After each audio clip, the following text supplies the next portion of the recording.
Europe के कई देश इस समय इमिग्रेशन रूल्स को सख्त करने की दिशा में कदम उठा रहे हैं, लेकिन इसी माहौल में एक देश ने बिल्कुल अलग फैसला लिया है। स्पेन ने अपने पब्लिक हेल्थ केयर सिस्टम को अनडॉक्यूमेंटेड माइग्रेंट्स के लिए भी खोलने का निर्णय लिया है। इसका मतलब है कि अब ऐसे फॉरेन नेशनल्स जिनके पास लीगल रेजिडेंसी डॉक्यूमेंट्स नहीं है, वो भी स्पेन के नेशनल हेल्थ सिस्टम में मेडिकल ट्रीटमेंट प्राप्त कर सकते हैं। तो आज इस वीडियो में हम समझेंगे स्पेन का ये नया हेल्थ केयर रूल क्या कहता है, अनडॉक्यूमेंटेड माइग्रेंट्स को कौन कौन सी मेडिकल सर्विसेज मिलेंगी, एलिजिबिलिटी रूल्स क्या हैं और स्पेन में रहने वाले भारतीयों के लिए इस पॉलिसी से जुड़े प्रैक्टिकल और लीगल पहलू क्या हैं। तो चलिए फिर जल्दी से वीडियो को स्टार्ट कर देते हैं। हाय, मेरा नाम है वर्षा दुबे और आप मुझे देख रहे हैं एनबीपी टेक एड पर। स्पेन की सरकार ने यह फैसला 10 मार्च को काउंसिल ऑफ मिनिस्टर्स की मंजूरी के बाद लिया और इसके अगले दिन ऑफिशियल गवर्नमेंट गैजेट में पब्लिश किया गया। ये नया रूल 12 मार्च से लागू हो गया है। इस फैसले के तहत पहली बार ऐसे फॉरेन नेशनल्स को भी पब्लिक हेल्थ केयर एक्सेस दिया गया है जिनके पास स्पेन में लीगल रेजिडेंसी नहीं है।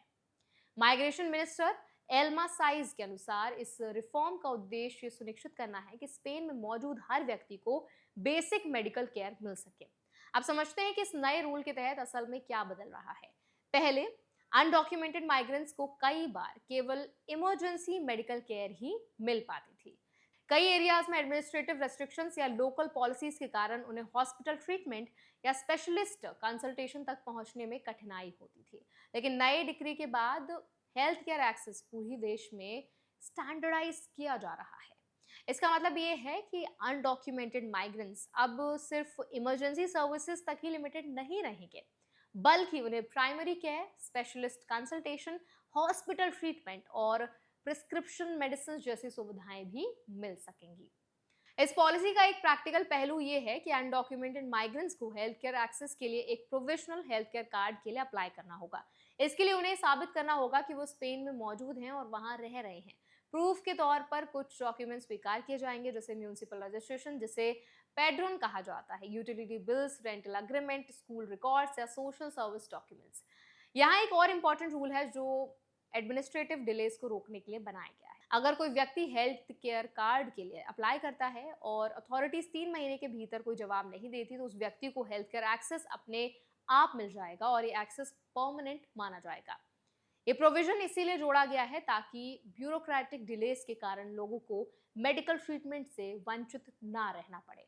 अब एलिजिबिलिटी रूल्स की बात करते हैं। ये पॉलिसी उन फॉरेन नेशनल्स पर लागू होगी जो पहले स्पेन पहुंचे हों, जिन्होंने देश में कम से कम 5 महीने तक रहा हो जहां पर वो, और जिनके खिलाफ कोई क्रिमिनल रिकॉर्ड ना हो। इन 3 शर्तों को पूरा करने वाले अनडॉक्यूमेंटेड माइग्रेंट्स इस हेल्थ केयर सिस्टम का लाभ उठा सकते हैं। कुछ वल्नरेबल ग्रुप्स को इस पॉलिसी के तहत तुरंत हेल्थ केयर एक्सेस मिलेगा, चाहे उनका इमिग्रेशन स्टेटस कुछ भी हो। इनमें unaccompanied minors, pregnant women, human trafficking के विक्टिम्स, जेंडर बेस्ड वायलेंस के विक्टिम्स और इंटरनेशनल प्रोटेक्शन के एप्लीकेंट शामिल हैं। इन कैटेगरीज को हेल्थ सर्विसेज तुरंत उपलब्ध कराई जाएंगी क्योंकि इन्हें हाई रिस्क ग्रुप्स माना जाता है। ये पॉलिसी केवल अनडॉक्यूमेंटेड माइग्रेंट्स तक लिमिटेड नहीं है।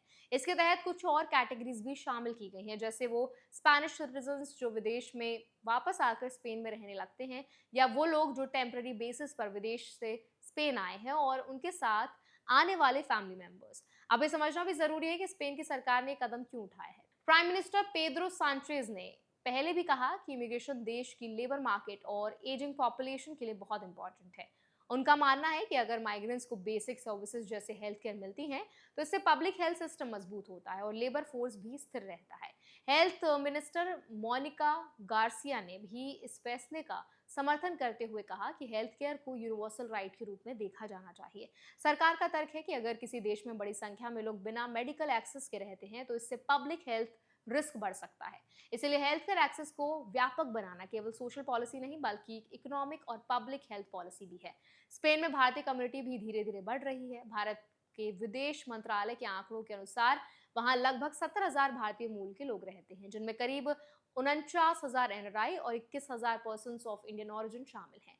ज्यादातर भारतीय स्टूडेंट्स, प्रोफेशनल्स या एंटरप्रेन्योर्स के रूप में वहां लीगल स्टेटस के साथ रहते हैं। हालांकि कुछ मामलों में डॉक्यूमेंटेशन गैप्स या रेजिडेंसी रिन्यूअल इशू के कारण टेम्पररी प्रॉब्लम्स हो सकते हैं। ऐसे सिचुएशंस में ये हेल्थ केयर पॉलिसी कुछ भारतीय नागरिकों के लिए भी राहत हो सकता है।